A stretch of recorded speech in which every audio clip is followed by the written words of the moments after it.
Sir, गोरे कागज के ऊपर लिख करके आपने अपना इस्तीफा पत्र दिया है, ऐसी क्या मनमुटाव हो गई सर आखिर?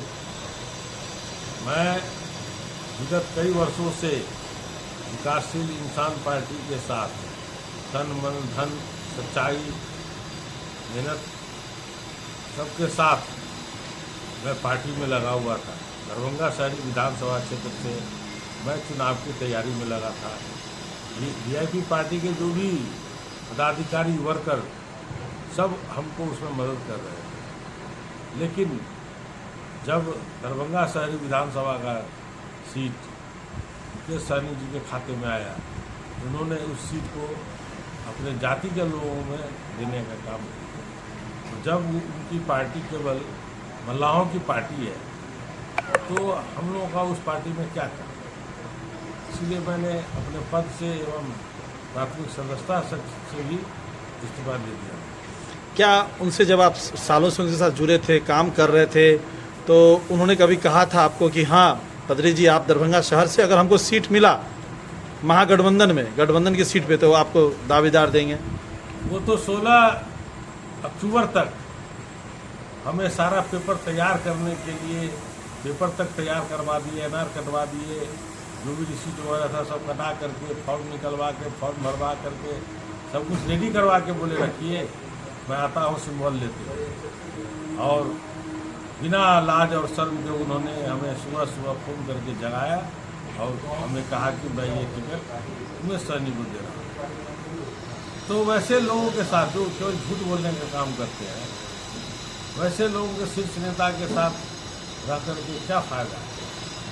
इसके बात में वजन नहीं है, दम नहीं है। तो हमको डेली वहाँ पट्टा में बोलते थे मौर्या में कि आपको निश्चित चुनाव लड़ा देंगे, आप निश्चित रहिए, अपनी तैयारी रखिए। मैं अपनी सारी तैयारी पूरी करके रखे हुआ था, हमको टिकट नहीं दिए, टिकट से वंचित कर दिए, हमें ठगने का काम किया। बिहार वोटर अधिकार यात्रा में जिस तरीके से आपने बागमोड़ से लेकर के सिमरी चौक तक नाव और पूरी आपकी ही पताका दिख रही थी, क्या उस दमखम को उन्होंने नहीं देखा? ये तो उनका नज़र जाने। मैं आप वहाँ से देखें ना, मेरी व्यवस्था राजे टोल प्लाजा से लेकर के बिठौली चौक तक जितनी भी व्यवस्थाएं थी, वो सारा व्यवस्था मैं किया था। जितना भी पार्टी के पदाधिकारी वर्कर थे, सब हमसे जुड़े हुए थे, सब लोगों को मैंने प्रोत्साहित किया, सब लोगों को मैंने सहयोग किया और उसमें मैं उनको दिखा दिया कि दरभंगा में सबसे ज़्यादा व्यवस्था के साथ, ज़्यादा आदमी के साथ स्वागत में लोग लगे हुए थे। ये उनके नज़र में आया कि नहीं, जाने भगवान।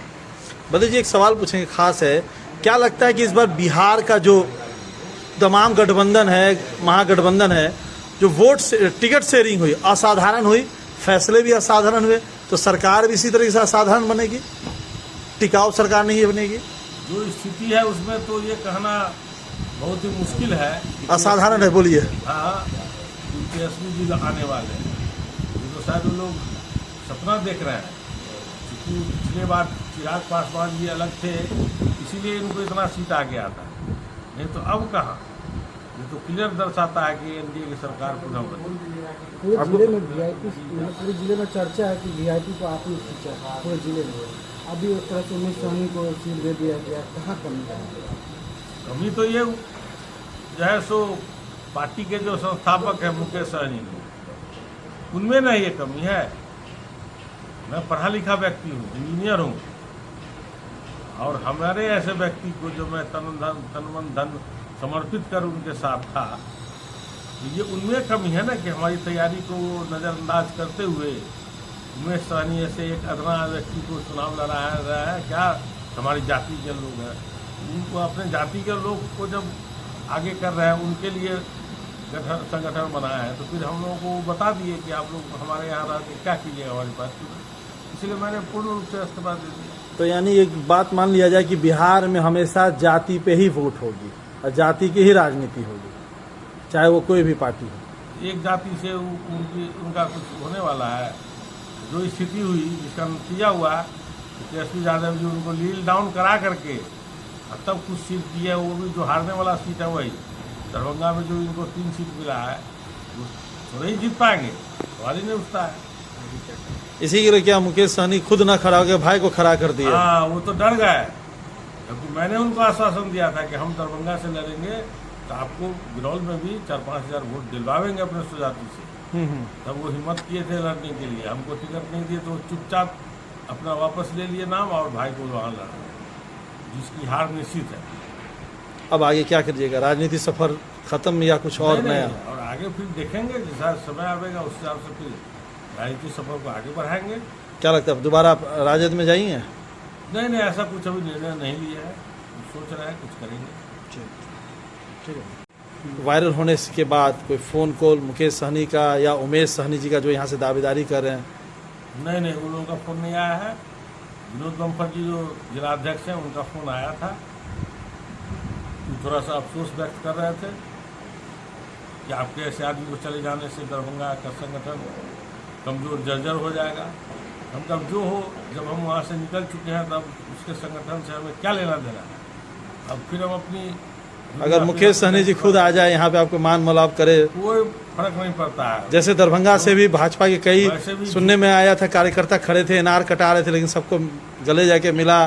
पप्पू सिंह भी जो रात दिन मेहनत किए, लेकिन उनकी मेहनत किसी और ने चुरा लिया, उनको भी समझाया गया। ठीक है, वो तो बड़ी पार्टी है भाजपा, वहाँ तो कई जगह है, कहीं एडजस्ट किया जा सकता है। मजबूरी थी मैथिली ठाकुर को वहाँ उम्मीदवार बनाने का। मैथिली ठाकुर हमारे बिना पाटिका की जो है सो ब्रांड एम्बेसडर है। आपके साथ जो हुआ बद्री जी, पप्पू सिंह के साथ जो हुआ, क्या इस चीज़ से कार्यकर्ता समझ गए कि मेहनत करने वाले से अच्छा हेलीकॉप्टर वाला जब भी आए इसलिए मेहनत छोड़ दें? इस संबंध में क्या कहा जाएगा, मेहनत और हेलीकॉप्टर दोनों काम आता है, दोनों साथ साथ चलता है राजनीति में। जिसकी जितनी पहचान है उस हिसाब से काम होता है।